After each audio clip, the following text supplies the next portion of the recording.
Muy buenos días a todos. Quisiera darles, antes de empezar, un agradecimiento a la Clínica San Francisco y sobre todo a la Asociación Científica de Estudiantes de Medicina de la UCEBA por tenerme en cuenta para esta conferencia. Mi nombre es Alejandro Molina Barrera, yo soy médico egresado de la Unidad Central del Valle del Cauca en el 2011 y especialista en Medicina Física y Rehabilitación de la Universidad del Valle, graduado en el 2020. El día de hoy vamos a hablar sobre rehabilitación en trauma raquimedular. Declaro que no tengo ningún conflicto de interés en esta charla.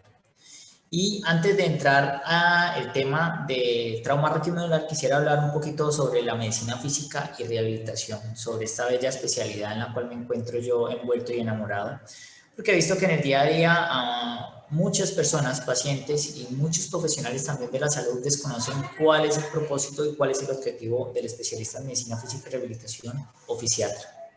La especialidad en medicina física y rehabilitación es un conjunto de intervenciones de las cuales están diseñadas para optimizar el funcionamiento y reducir la discapacidad de las personas independientemente de las diferentes discapacidades o patologías que tengan.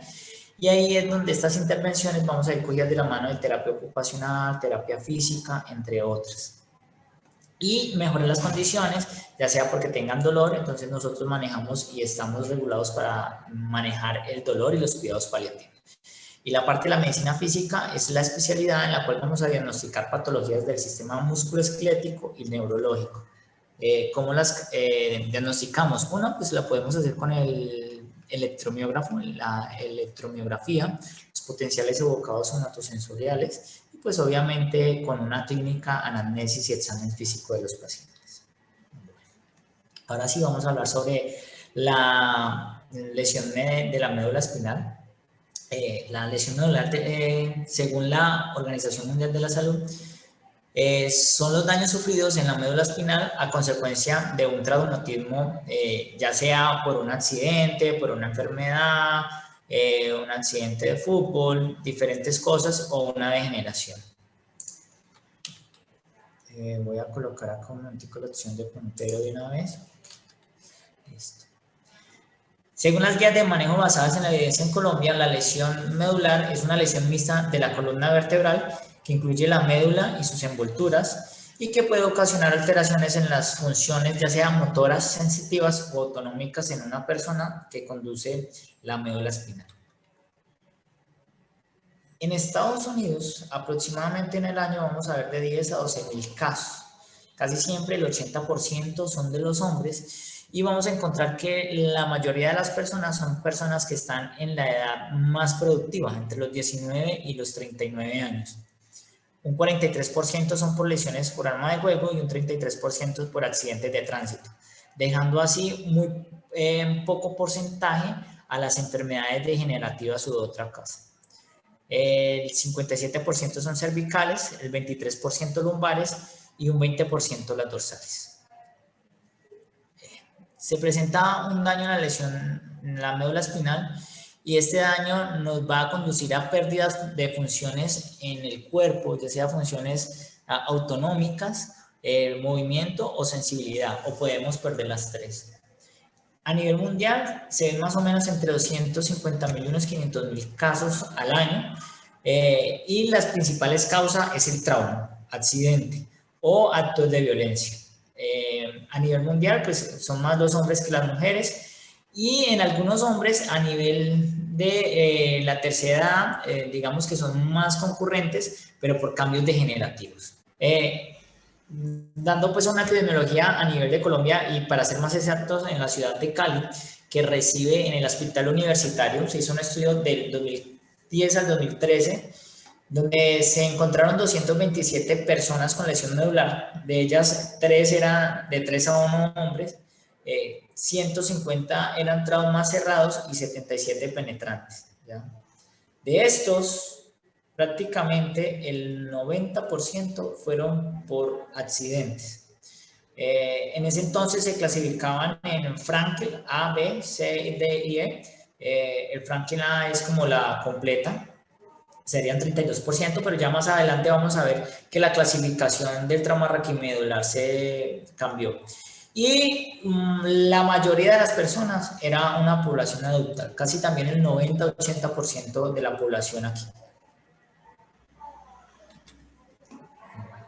Estas son, digamos que, algunas de las causas de lesión medular. Son diferentes causas que vamos a ir viendo de a poquitos, pero por lo general pueden haber lesiones del neurodesarrollo congénitas, daños, funciones lumbares después de una cirugía, infecciones nos pueden dañar la médula espinal.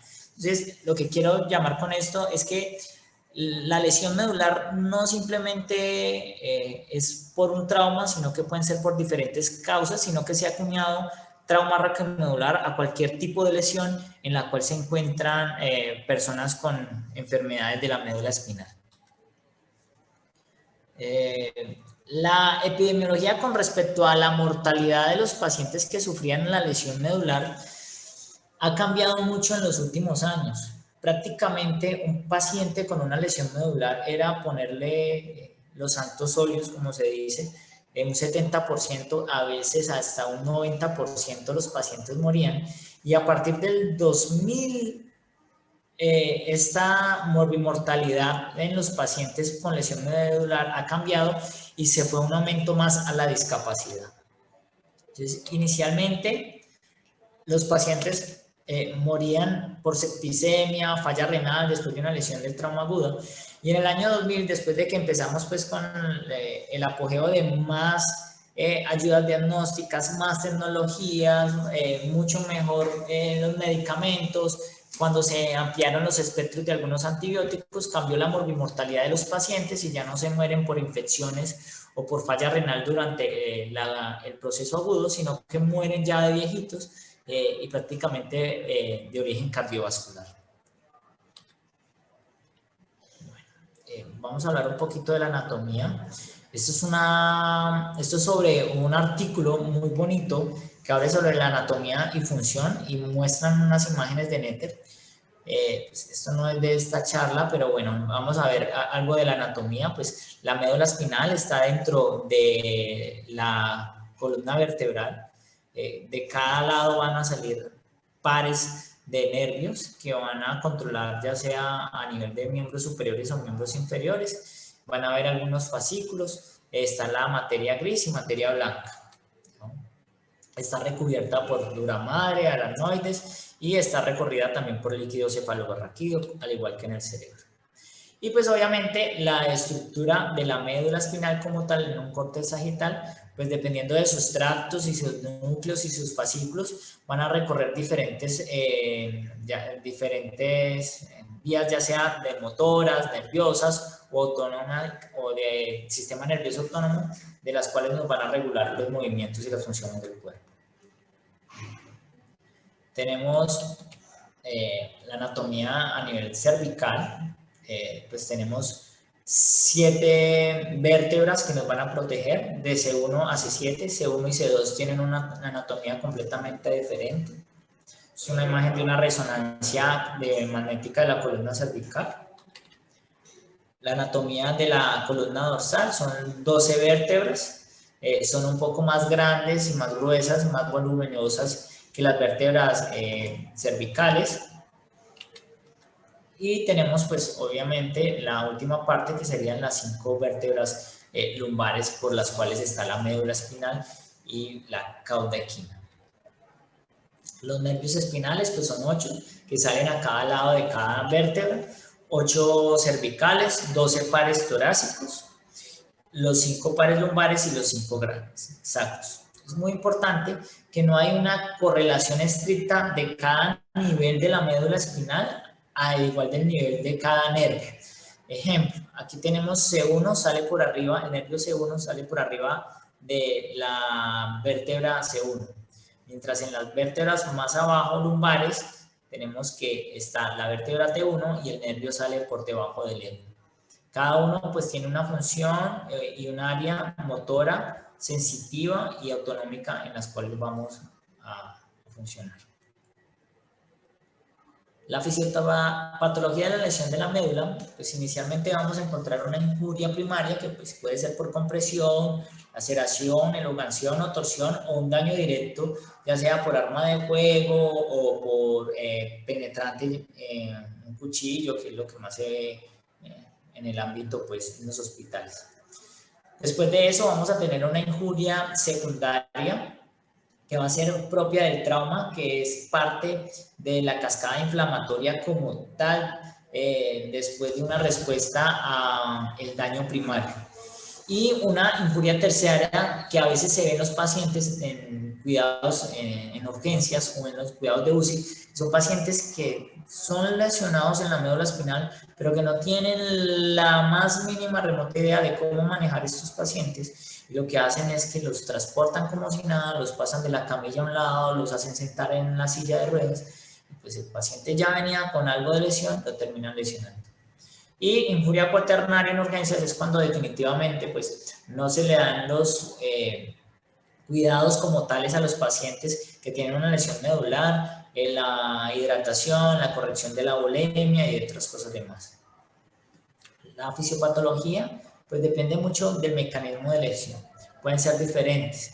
Una fractura, entonces el hueso directamente lesiona la parte de la médula espinal, o las articulaciones o los ligamentos hacen alguna isquemia o lesionan la médula espinal, o una compresión de disco crónica o lesiones vasculares, una hemorragia, una isquemia como tal. Pueden hacer vasoespasmos, hipotensión, congestiones, y todo eso lo que hace es una liberación de cascada de catecolaminas y de productos proinflamatorios que hacen que la médula espinal se dañe. Esto, digamos que es otra de las clasificaciones de cómo se daña la médula espinal, y pueden ser diferentes en flexión, en la cual pueden haber luxaciones, subluxaciones, fracturas, desplazamientos, rotaciones, en extensión, compresiones verticales. Son los diferentes múltiples mecanismos en los cuales se puede dañar la médula espinal. Entonces tenemos una injuria primaria que con el tiempo de 2 a 9 horas podemos empezar a presentar toda esta contención, las contusiones, el estillazamiento, la hemorragia y una explosión de energía, por decirlo así, que se ve cuando son las heridas por armas de fuego.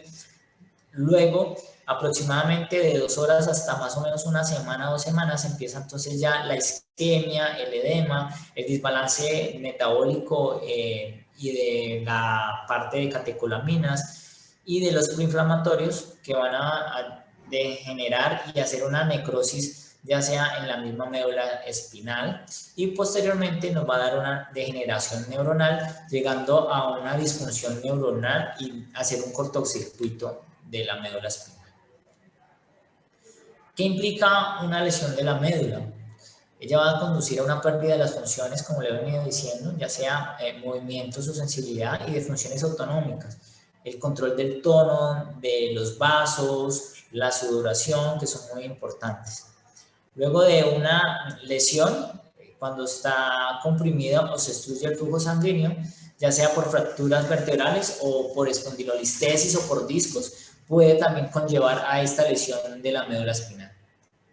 Y los síntomas van a depender de la ubicación, del nivel de la médula en que está lesionada, y obviamente de la gravedad de la lesión y de la extensión que se puede hacer. Entonces no es lo mismo una lesión a nivel de C5, C6 a una lesión de nivel de T8, T9 o una lesión de una lumbar.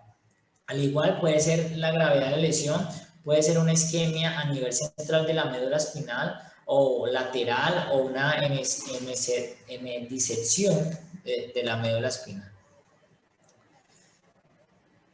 Puede ser entonces completa o incompleta la lesión, y inicialmente en las fases agudas se ve un shock medular que se va a compartir, se va a mostrar como si fuera una lesión completa. Esto puede durar más o menos unas semanas a 3 semanas, y después de las 3 semanas del shock neurogénico o el shock medular, ya podemos empezar a definir si es una lesión completa o incompleta. Depende mucho entonces la lesión, ya sea del nivel óseo, del nivel sensitivo, del nivel motor y del nivel neurológico. Cada uno es diferente.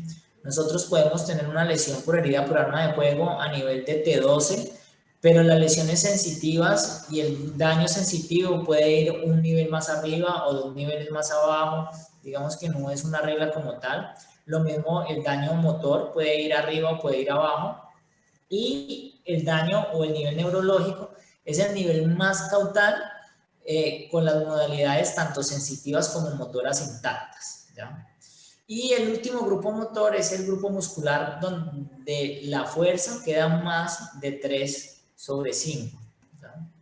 Y la parte sensitiva es el nivel donde está completamente conservada la sensibilidad. Esto pues es algo más sobre cómo evoluciona una lesión de la médula espinal. En las primeras semanas del shock medular puede mostrar una parálisis fascia, la sensibilidad puede estar abolida, el tono puede estar disminuido y los reflejos van a estar ausentes. Después de esto vamos a mirar que cuando hay una lesión de la médula espinal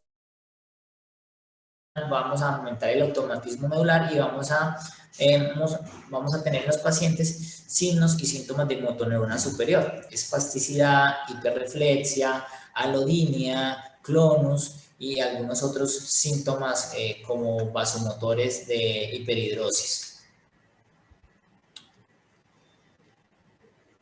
Ya entrando al síndrome de la lesión medular crónica, los síntomas, como les venía diciendo, son síntomas de motoneurona superior, entonces podemos colocar o encontrar parálisis, espasticidad, hiperreflexia, reflejos patológicos como Van Inskin o Hoffman, ¿ya? Y encontramos los esfínteres lesionados.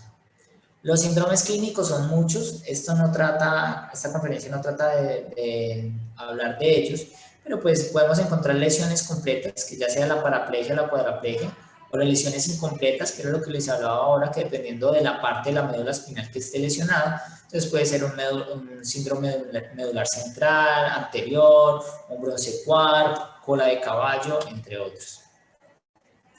Y otros síndromes medulares, que son el epicono, la seringomelia, poliomielitis, esclerosis múltiple, esclerosis lateral amiotrófica, que todos son patologías que hablan sobre la lesión de la médula espinal.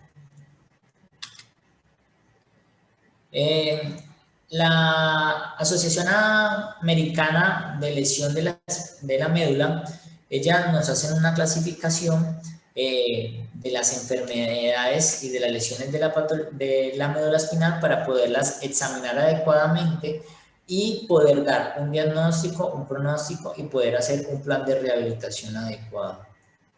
Esta está directamente en la página de la ASIA, está traducida al español, al francés y pues obviamente el idioma original es inglés.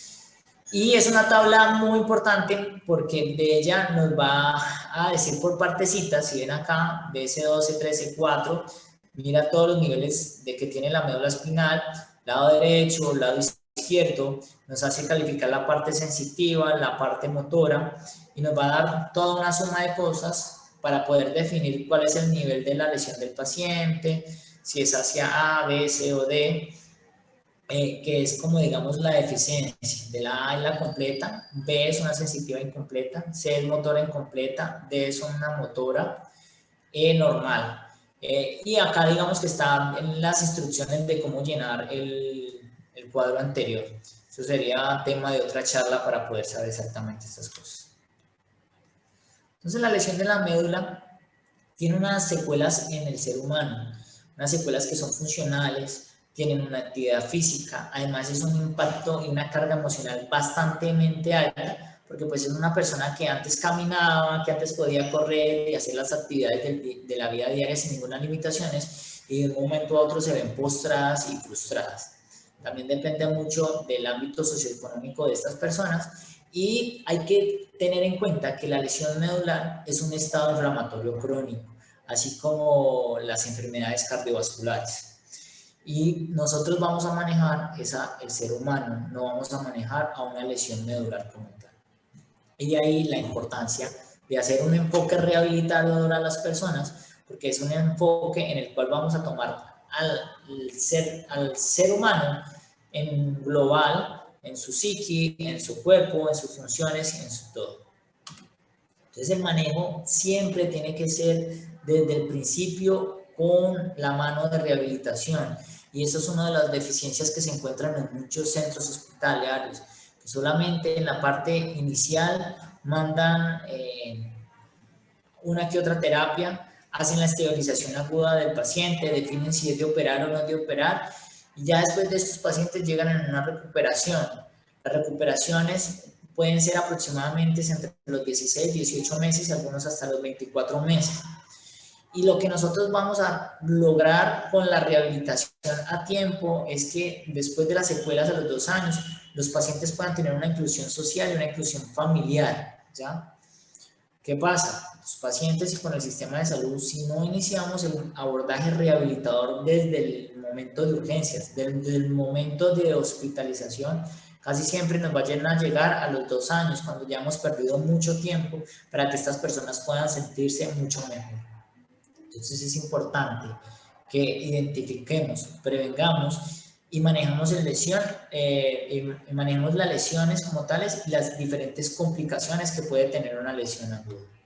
Entonces, pues inicialmente la estabilización, se dice que la parte torácica son las vértebras mucho más estables, la cervical y las lumbares no tanto, pues dependiendo de la que encuentre el neurocirujano o el ortopedista va a definir un manejo quirúrgico, o si no, se va a manejar un manejo ortésico.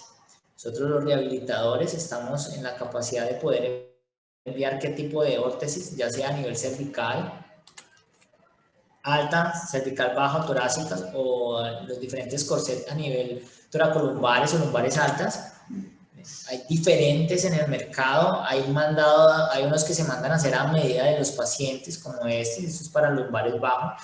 Y cada paciente es diferente, cada paciente tiene una lesión diferente y cada paciente tiene una indicación diferente de estos aparatos, siempre y cuando no sean llevados a cirugía. La palabra clave para esta conferencia es terapia.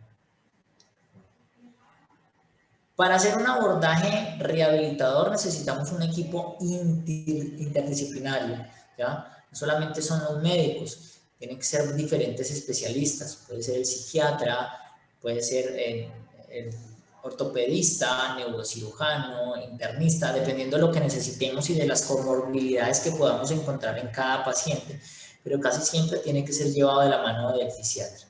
Necesitamos un personal de enfermería entrenado para estas lesiones medulares. Es muy importantísimo la terapia para recuperar la parte de movilidad, mantenimiento de arcos de movimiento, la parte social y la parte psicológica de cada paciente, y la terapia ocupacional. La terapia ocupacional, que no es muy conocida por otros especialistas que no sean diferentes a medicina física y rehabilitación, la terapia ocupacional siempre va llevada de la mano de un plan de rehabilitación, porque son los que nos van a hacer las adaptaciones a las actividades de la vida diaria, cómo hacer las cosas más fáciles con las limitaciones que tienen los pacientes, cómo pasarse de la silla de ruedas a la cama, diferentes cosas. Y obviamente en este equipo interdisciplinar tenemos que tener en cuenta la familia y el cuidador. Y tenemos que hacer parte al paciente, la familia y los cuidadores de que se apropien y que se adueñen de la enfermedad para que ellos puedan tener unos mejores resultados, para que puedan entender que cuando hay una lesión de la médula espinal y que ya quedan unas secuelas, los pacientes no van a caminar. Y esto es un impacto emocional bastante alto en las familias y en las personas, porque siempre van a tener la esperanza de poder caminar algún día. Y es importante que ellos entrenen en las diferentes cosas que se le hacen en la terapia física, la fisioterapia, los cuidados de enfermería, porque es que una persona con trauma raquimedular no va a depender toda la vida del personal de salud. Lo que nosotros hacemos es como un trampolín para que ellos puedan avanzar en la vida, para que puedan ser independientes en las actividades de la vida diaria, que tengan quien los acompañe, quien haga sus cosas más adelante. Continuando con el manejo interdisciplinario, entonces lo vamos a hacer en un médico agudo.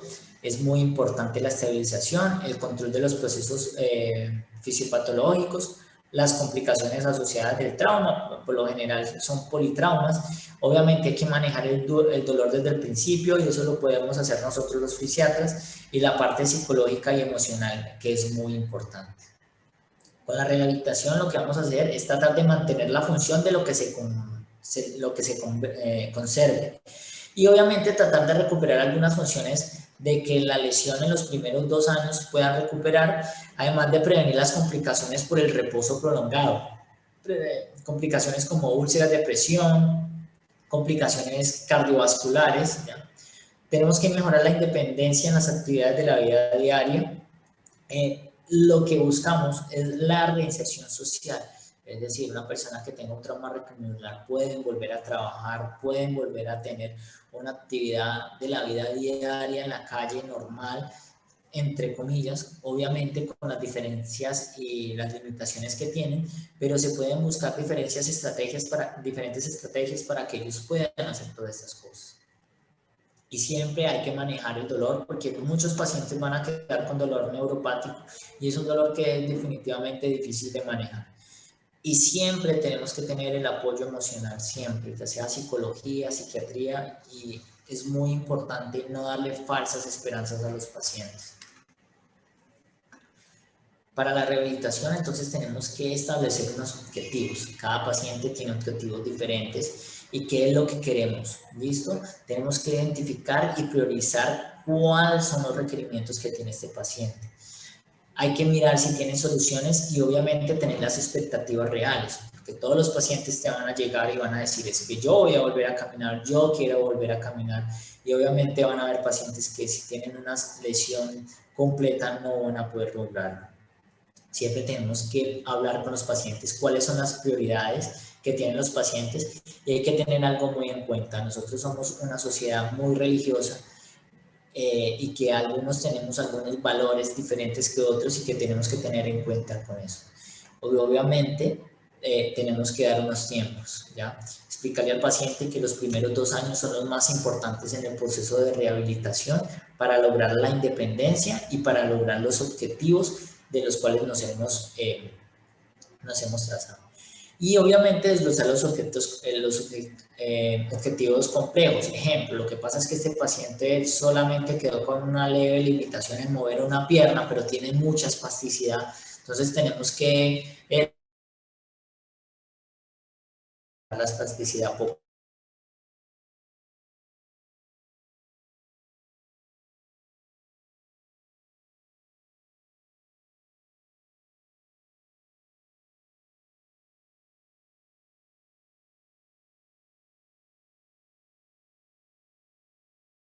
Mejorar las condiciones per se del paciente y una condición integral como tal. Un mantenimiento de la salud en general, enseñar las habilidades para mejorar las capacidades vocacionales. Pacientes los podemos reubicar en alguna otra parte, ponerlos a trabajar en alguna otra parte, pero siempre es tratar de buscar estas vocaciones que tienen, ¿ya? Mejorar el compromiso osteomuscular. Tenemos que promover los dispositivos para el desplazamiento. Hay algunos pacientes que simplemente quedan con limitaciones y que pueden caminar con un bastón, con una férula, y pues hoy en día los pacientes dicen, no, yo no voy a utilizar bastón porque eso me hace ver viejito, yo no sirvo para eso, eso es para los viejitos. Entonces tenemos que crear conciencia a los pacientes qué es lo importante de poder utilizar estos dispositivos de desplazamiento. La educación, siempre tenemos que educar a los pacientes en la enfermedad, en qué es lo que queremos, ¿ya? Y proveer siempre una guía tanto a corto, a largo plazo, de que siempre vamos a acompañar al paciente. De las implicaciones que tenemos y de los objetivos en los cuales vamos a valorar, siempre hay un círculo en el cual tenemos que pensar. Primero es una parte cognitiva del paciente. No todos los pacientes están al nivel de nosotros y poder entender qué es lo que le está pasando, cuáles son las expectativas, cuáles son los logros, y tratar de entender qué es lo que queremos y qué es lo que buscamos, y tratar de hacerle llegar al paciente las ideas que nosotros necesitamos y las expectativas reales. Diferenciar entre una lesión completa y una lesión incompleta. La espasticidad, que es una de las más difíciles de manejar en algunas partes. Obviamente vienen deformidades que son secundarias a la espasticidad o a la pérdida de la fuerza, y el desacondicionamiento cardiovascular. como vimos en una de las diapositivas iniciales, los pacientes de trauma raquimedular hoy en día se están muriendo es por enfermedades cardiovasculares, infartos y SB. Cada paciente, según el nivel en el cual se encuentra una lesión, va a tener diferentes funcionalidades, es decir, qué tanto va a poder caminar, qué tanto va a ser independiente. Las lesiones respiratorias, las lesiones altas, C2, C3, son pacientes que son completamente dependientes para respirar, van a estar completamente postrados en cama, simplemente van a poder solamente mover sus ojos y van a necesitar un respirador. Dependiendo de cada vez que va bajando, estas dependencias a aparatos respiratorios o las dependencias a las actividades de la vida diaria van yendo disminuidas, y entre más bajas, pues vamos a tener algunas limitaciones en las marchas. Más o menos hasta T2 y T10 son candidatos a silla de ruedas prácticamente. Y por debajo de T11 son candidatos que podrían manejar aparatos, sillas de ruedas, bastones, órtesis, muletas para caminar. Pero pues obviamente es muy aparte cada paciente, hay que valorarlos a cada uno, mirar qué limitaciones tienen, cuáles son las lesiones que tienen para poderlos adaptar. Eso es como algo global. La rehabilitación es algo muy importante en el cual tenemos que ver en la estructura, la función y la participación. La estructura es, tenemos dañado la médula espinal, tenemos dañado la vértebra. La función, ¿qué tenemos dañado en el paciente? Obviamente la parte emocional y la parte psíquica va a estar mal. La función sensitiva, la función motora, la función del dolor, la función cardiovascular. Son diferentes funciones cuáles están alteradas. Y lo otro que necesitamos es ver la participación. ¿Qué tan alterada está la participación de este paciente, de esta persona en el día a día? En el ámbito familiar, en la pareja, en la parte social y en lo laboral. Rehabilitación, entonces nosotros lo que hacemos es este triángulo, tratar de mirar las diferentes características que tienen para poder mejorar las condiciones físicas y de salud del paciente. Vamos entonces a hacer una prevención y un manejo de las complicaciones, ya sean dependiendo de la evolución de la motora neurona superior, de los efectos piramidales. También tenemos la parte genitourinaria, la intestinal, la piel y el dolor. Digamos que estas son las complicaciones más comunes y las principales que debemos actuar y que cada uno de nosotros tenemos que saber y aprender a identificarlas con tiempo para poderlas manejar. Yo creo que esto ya les he hablado un poco de todo y más adelante vamos a desglosarlas una por una. Son pacientes que tienen lesiones traumarraquimedulares y que con la ayuda de terapia ocupacional se le pueden formar órtesis para que los pacientes puedan tener una vida más justa, más digna y ser más independientes. Este paciente sin este aparato para adaptar la cuchara no puede comer solo, ¿ya? Y podemos ver pacientes que después de un plan de rehabilitación adecuado están hasta en las capacidades de ellos solos de pasarse de su silla de ruedas al carro, el carro a la silla de ruedas y poder manejar el carro. Pero esto es siempre y cuando un paciente tenga un entrenamiento adecuado. Van a haber secuelas entonces de la movilidad y de las actividades de la vida diaria. Vamos a encontrar muchas contracturas, las contracturas van a ser secundarias porque el paciente o la persona no puede mover, y aquí es donde es indispensable hacer los ejercicios de estiramiento, hacer un plan adecuado de terapia física donde las personas aprendan a hacer los ejercicios de estiramientos o el cuidador o la familia aprendan a ayudarle a las personas con la discapacidad. Si necesitan órtesis o aparatos o ayudas técnicas para caminar, ya sean bastones, muletas o sillas de ruedas, todo eso lo tenemos que hacer en conjunto con terapia física, ocupacional y obviamente en cabeza de fisiatría. Y la terapia ocupacional son dispositivos para la asistencia como para vestirse, para el baño, para la alimentación, para mejorar mucho las actividades del día a día. Diferentes bastones, diferentes caminadoras, diferentes aparatos largos, cortos, órtesis que nos pueden ayudar a caminar a los pacientes. Una cosa muy importante que nosotros los fisiatras definimos es qué tipo de silla de ruedas. Eso no es como ir a a un concesionario y voy a comprar esta silla de ruedas. Cada paciente quiere un requerimiento y unas necesidades para la silla de ruedas. Pacientes pediátricos, pacientes adultos, pacientes ancianos. Entonces tenemos que definir exactamente qué tipo de pacientes, ¿ya? Y qué dispositivo para la asistencia a traslado se necesita. Además, no es como decir, sí, mire, le voy a formular una silla de ruedas y voy a formularle una silla de propulsión exógena, la que dicen en el común la silla eléctrica, ¿ya? Necesitamos ver cuál es el entorno social, cuáles son las condiciones sociales, cómo es la casa, cómo es el andén, la acera, para qué necesita la silla de ruedas, si la necesita para transportarse a las citas, si la necesita para trabajar. Y pues obviamente tenemos que mirar en global la patología del paciente. ¿Cuál es el estado cognitivo de esta persona? No podemos darle un estado cognitivo a una persona que sea con esquizofrenia, bipolar, depresión, o que en el politrauma haya quedado con alteración en el estado de conciencia, darle una silla de ruedas para que de pronto nos vaya a ir mal en la calle, lo levante un carro o alguna cosa. Mirar las alteraciones neurológicas y obviamente las adaptaciones a las deformidades. Entonces, formular una silla de ruedas no es tan sencillo, no es tan fácil, y hay que hacer una integración de diferentes cosas para poder brindarle al paciente una silla de ruedas adecuada. Las sillas de ruedas pueden ser temporales y permanentes, y por lo general para estos pacientes pueden ser permanentes, pero si es un paciente que solamente tiene ciertas limitaciones en la movilidad, digamos que puede ser temporal, que necesite solamente las sillas de ruedas para traslados largos, solamente para ir a las consultas. Todo depende de las características y de la patología. ¿Cuáles son los objetivos de una silla de ruedas? Tener una movilidad de la persona independiente, que la persona no tenga que estar pendiente de otra persona para caminar, para ir, de ejemplo, de la cama a la sala, de la sala al baño.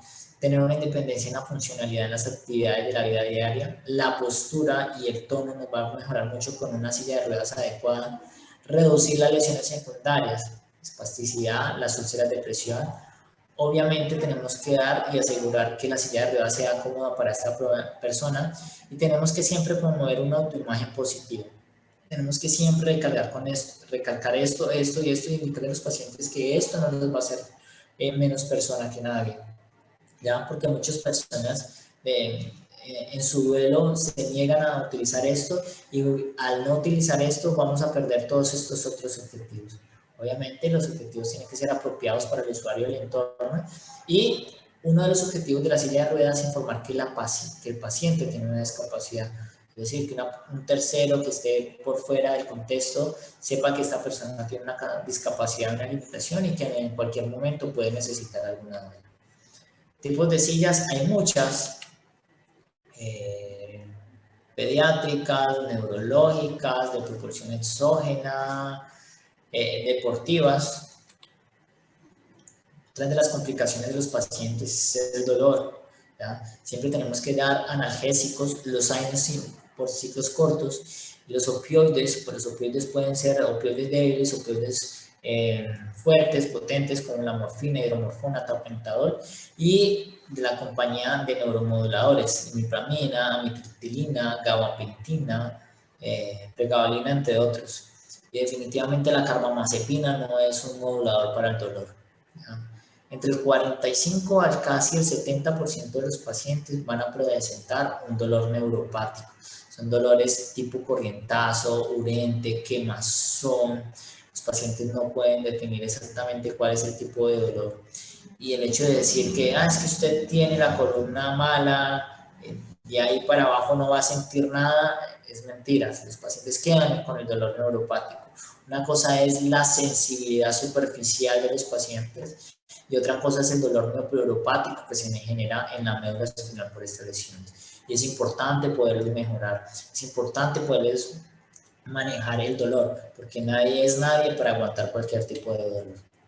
Obviamente están los trastornos del comportamiento que pueden ser secundarios a estas lesiones. Estos pacientes tienen un alto riesgo de suicidio, 7 veces mayor que la población general aproximadamente.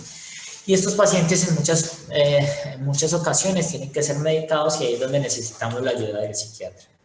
Siempre tenemos que estar sensibilizados ante esto. Y la detención de los factores desencadenantes, pacientes que tengan ya algunos otros factores de riesgos para síntomas. Y algo que se me olvidaba aquí, de estos trastornos del comportamiento. A veces, los pacientes que tienen dolor y que necesitan opioides altos como la morfina, en el común de la gente o de algunas personas y que uno se encuentra es que esa persona se está volviendo adicta al medicamento y no es así. La persona en realidad necesita el medicamento para poder tener una vida digna. Entonces no le neguemos la oportunidad de poder formularles medicamentos y que tengan una vida mucho más tranquila. Entonces algunos de los trastornos del comportamiento pueden ser estrés, ansiedad y la labilidad emocional pueden ser aumentadas con el dolor y si no manejamos eso, pues vamos a empeorar las condiciones del paciente. Y esta gran incógnita, los pacientes con lesión medular pueden hacer actividad física, ellos deben de hacer actividad física. Un paciente con silla de ruedas va a tener unas limitaciones funcionales y unas limitaciones motoras y son pacientes que van a ser tendentes a la obesidad porque van a tener un aumento en la ingesta de calorías, pero no van a estar quemando las calorías. Entonces es importante que estos pacientes puedan tener una actividad física para disminuir el riesgo cardiovascular y tener unas condiciones también óptimas para poder mejorar sillas de ruedas, entre otros.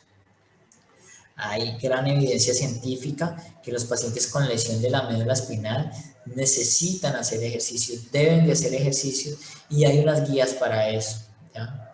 Estas guías se hicieron para pacientes entre 18 y 64 años, donde hay una lesión crónica y por lo menos un año después. ¿Por qué un año después? Porque ya están las secuelas y ya pasamos la parte aguda. Y el nivel neurológico de la lesión tenía que ser por debajo de C3, cualquier tipo de causa de lesión. Estos pacientes entonces tenían que ver dos cosas. Una condición física en la cual íbamos a hacer ejercicios 2 veces por semana de 20 minutos aeróbicos aproximadamente, de una intensidad moderada y vigorosa, y los otros 2 días por semana ejercicios de 3 series aproximadamente para fortalecimiento.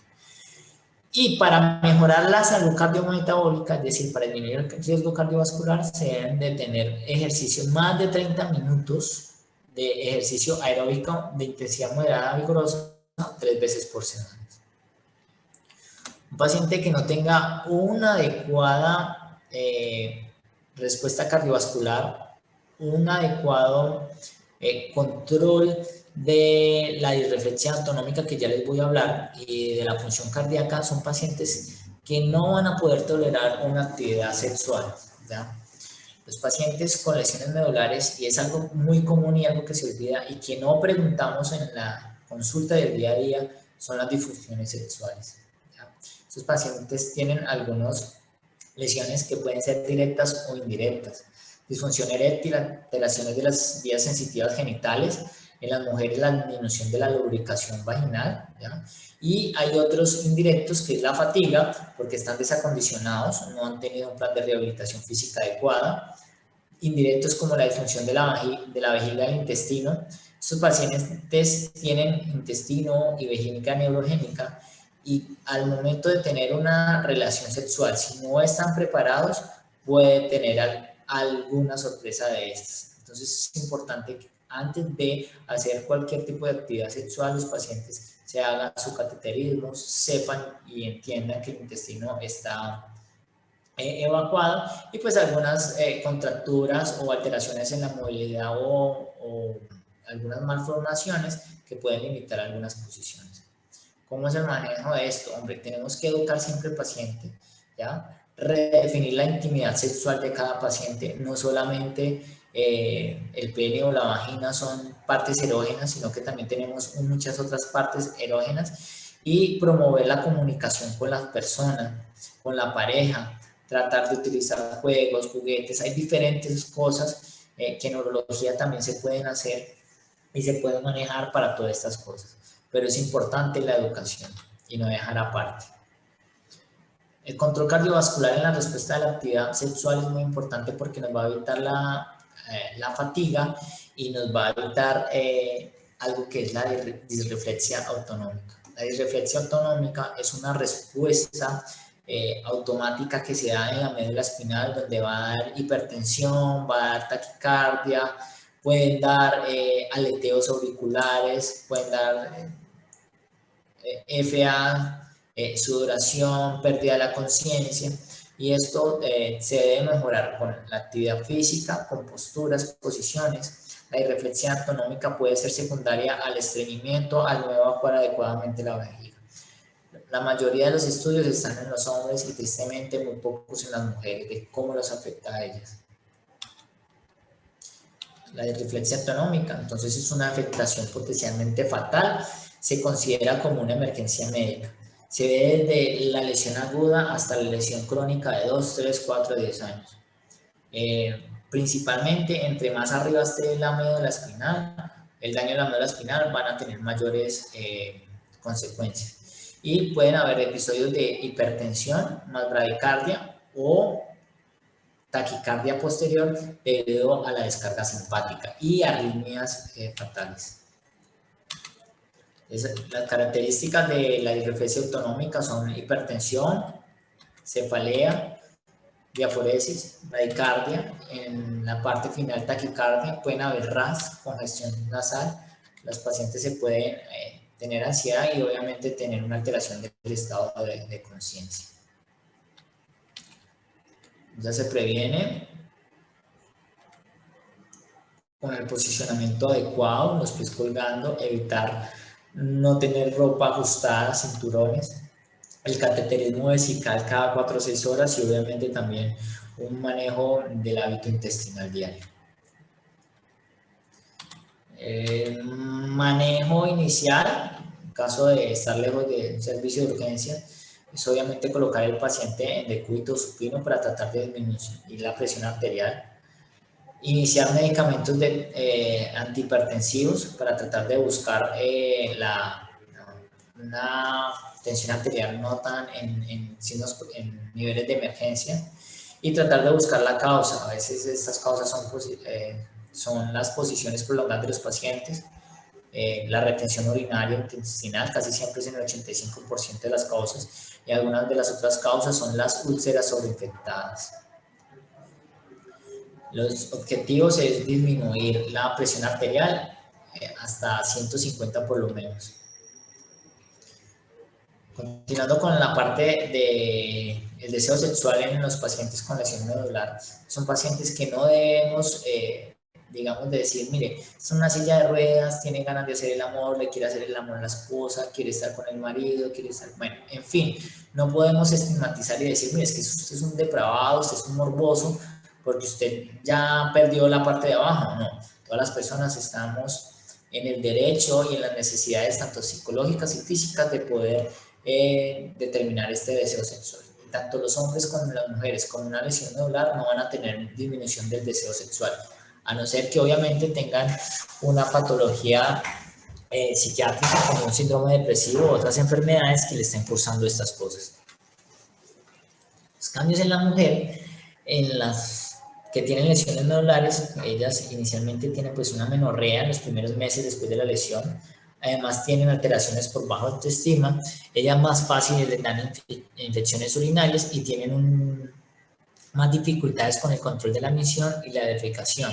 ¿Por qué por la misión? Porque pues obviamente la uretra de ella es mucho más corta que la de los hombres. Y los procesos y los problemas del deseo sexual no tienen una base fisiológica, es decir, no concuerda que la médula espinal se le haya dañado a nivel de T3, T4, porque pues la base fisiológica del deseo sexual está arriba. Los cambios que vemos en las mujeres, pues obviamente en las lesiones bajas e incompletas pueden haber sensaciones orgásmicas, en los hombres también. A veces las sensaciones orgásmicas hay que aprenderlas a diferenciar y son los pacientes que tienen que definir. A veces van a sentir picazón, rubor, quemazón, pero son diferentes sensaciones que cada quien debe lograr y llegar a un orgasmo. Todos son diferentes y los pacientes tienen que aprender a hacer esas cosas. Las ventajas de la mujer sobre el hombre respecto a la parte sexual, pues ellas tienen una mejor adaptación sexual en los no genitales, porque pues ellas tienen más zonas erógenas que nosotros. Los problemas de lubricación se pueden dar con un lubricante y con cremas, ¿ya? Y hay que hablar, ¿ya? Toca que hablar en la consulta y poder decirle a los pacientes que no es el fin de la sexualidad de ellos. Ahora vamos a hablar de la espasticidad, que es una consecuencia de la lesión del sistema nervioso central, ya sea en el cerebro y en este caso, pues obviamente de la médula espinal. Esto nos va a generar gran discapacidad, altera la calidad de vida y las actividades de la vida diaria, caminar, deambular, destrezas manuales, diferentes funciones del cuerpo. Pero ¿qué es la espasticidad? Según Lance, en 1980, abro comillas, es un desorden motor caracterizado por un incremento en la velocidad, dependiente de los reflejos de estiramiento tónico, o sea, tono muscular, con sacudidas tendinosas exageradas que pueden ser movimientos anormales o los clonos, resultado de la hiperexcitabilidad del reflejo de estiramiento, como un componente del síndrome de motoneurona superciliar. Digamos que esto es lo que más se acerca a los conceptos y a los criterios clínicos a la hora de definir la espasticidad. La espasticidad, en pocas palabras, es la rigidez que puede presentar un paciente a la hora de hacer un movimiento de una articulación, el cual se va a sentar como frenado.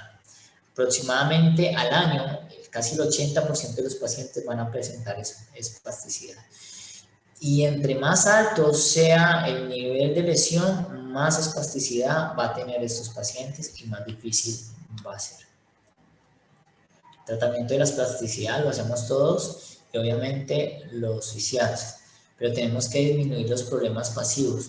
La espasticidad y ese aumento del tono van a aumentar si los pacientes no hacen un cateterismo vesical adecuado, si tienen infecciones urinarias, si tienen úlceras, si tienen estreñimiento.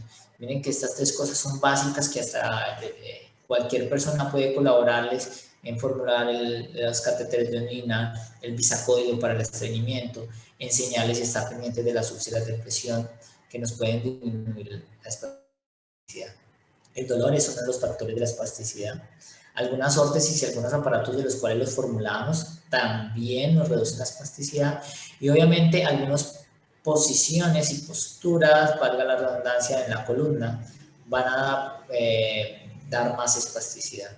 Entonces es importante aquí la rehabilitación física, terapia física y terapia ocupacional, el manejo farmacológico, que ya lo vamos a ver, y un manejo quirúrgico que sería algo más, digamos, algo muy agresivo.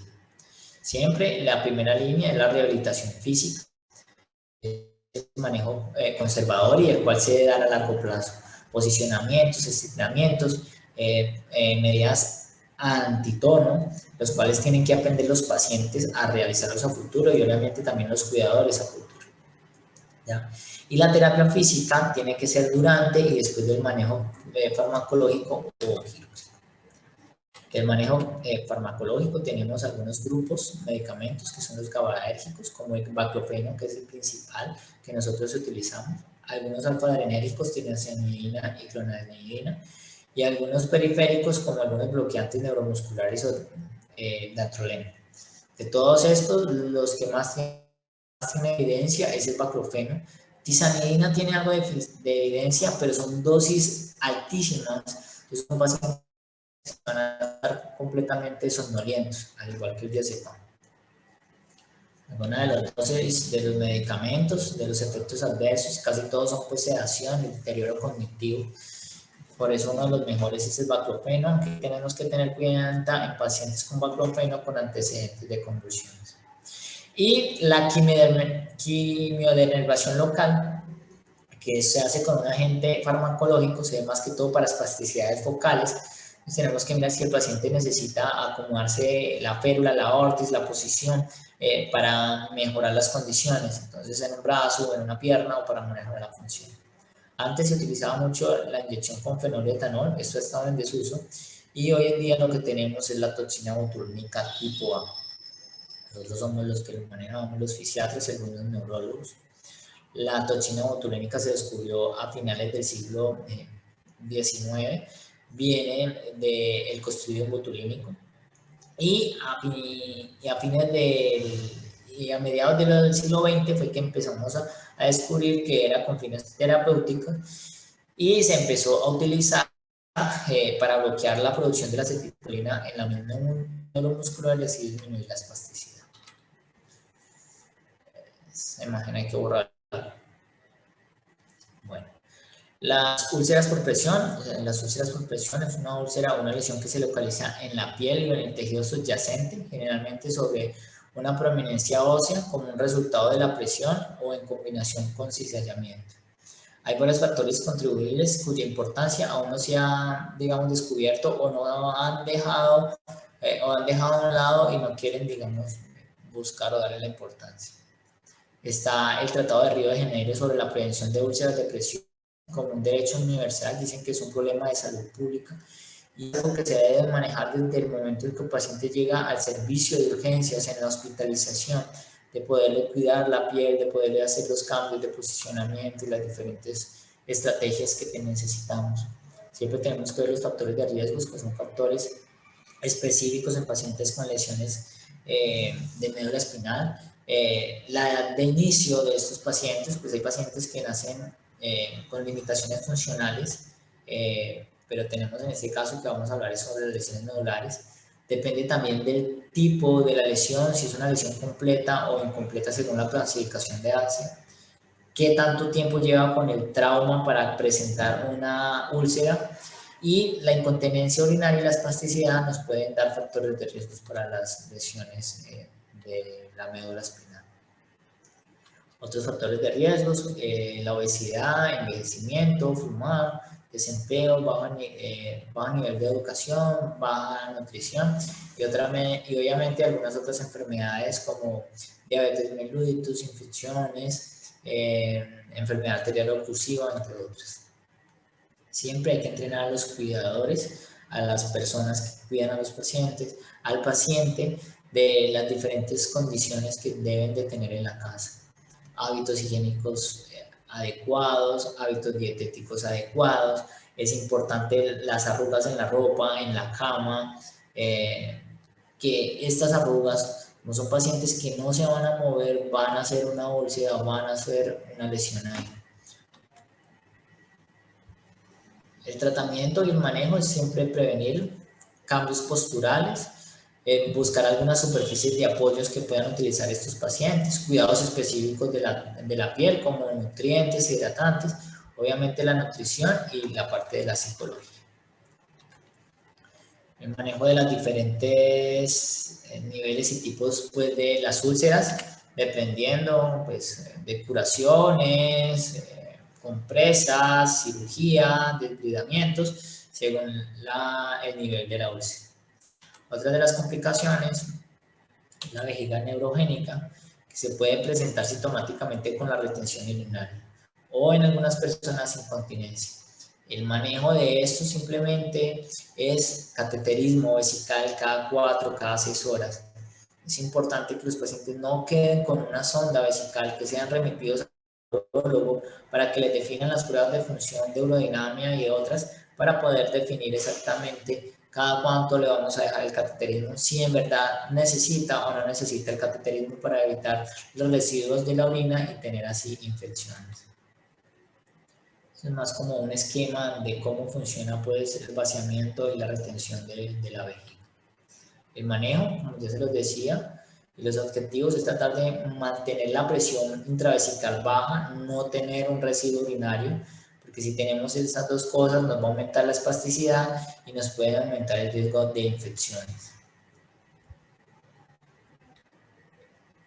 Se utiliza en las dos, tanto en vejiga flácida como espástica, el cateterismo intermitente, y en algunas vejigas espásticas pues podemos utilizar la toxina botulínica o algunos otros medicamentos o cirugía para disminuir el tono de la vejiga. El intestino neurogénico es un conjunto de síntomas gastrointestinales que presentan estos pacientes por la disfunción de la motilidad gástrica y por lo general son pacientes que van a presentar estreñimiento, dispepsia, entre algunas otras cosas más. Esto nos va a generar un impacto en la salud altamente y en la calidad de vida de los pacientes. Por eso es muy importante poder mejorar la parte del intestino neurogénico con laxantes, entre otros.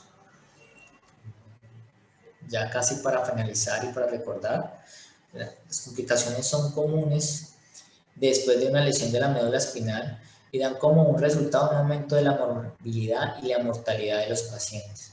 Tenemos que siempre evaluar los determinantes individuales y sociales del paciente. Cada paciente es diferente. Siempre tenemos que fomentar los estilos de vida saludables. Sí, debemos recomendar la actividad física. Tiene que ser un manejo interdisciplinario, no es solamente una especialidad. Y tenemos que reintegrarlos a la familia y a la sociedad. Y así en este mismo modo dejar en claro que la familia y la sociedad también hacen parte del proceso de rehabilitación de cada persona. Tenemos que prevenir las complicaciones debidas al estado crítico del paciente y al estado agudo y crónico. Tenemos que hacer unas intervenciones dirigidas a la reeducación, al fortalecimiento muscular, a la recuperación funcional y a la independencia en las ABD. Si necesitamos pérulas, órtesis o algunas otras ayudas técnicas, pues tenemos que mandarlas. Siempre la intervención de la terapia física y terapia ocupacional. En pacientes que tienen lesiones medulares altas, C2, C3, es importante la parte de fonoaudiología para mirar la alimentación y las formas alternativas para la comunicación. La terapia ocupacional para las habilidades y la autoestima. Y pues ya estamos en pandemia COVID, quería buscar y encontrarles y mostrarles qué se ha visto sobre personas con lesión medular y COVID-19. Pues el impacto en las personas con COVID-19 y con trauma raquimedular nos ha ido a encerrar y psicológicamente digamos que nos han dado muchas mayores complicaciones, ansiedad, depresiones, entre otros. Y algunos pacientes con lesión médula espinal han presentado infecciones con COVID.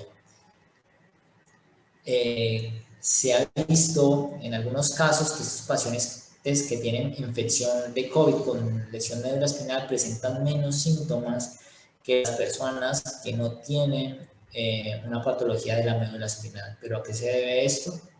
Principalmente los casos que reportaron son pacientes que tienen lesiones por arriba de T6, es decir, pacientes que no tienen un adecuado control cardiopulmonar, entonces son pacientes que no presentan tos, no presentan secreciones y que, pues eso es lo que dice la conclusión del estudio, y que principalmente se les da fiebre. Faltan muchos más estudios para definir si exactamente los pacientes con lesiones medulares son o no son más susceptibles a la infección COVID. Y es importante hacer una integración de los pacientes a la vida diaria, a las personas con las lesiones crónicas y poderles brindar ejercicios, ya sea sincrónico o asincrónico, es decir, ejercicios guiados por telesalud en las diferentes plataformas que pueden existir y no olvidarnos que ellos son personas, que ellos sienten y que la pandemia del COVID-19 nos ha dejado a todos una marca, a unos más que otros, y que ellos también necesitan del apoyo de nosotros. Muchas gracias, espero que sea de ayuda esta charla y sea del gusto de ustedes.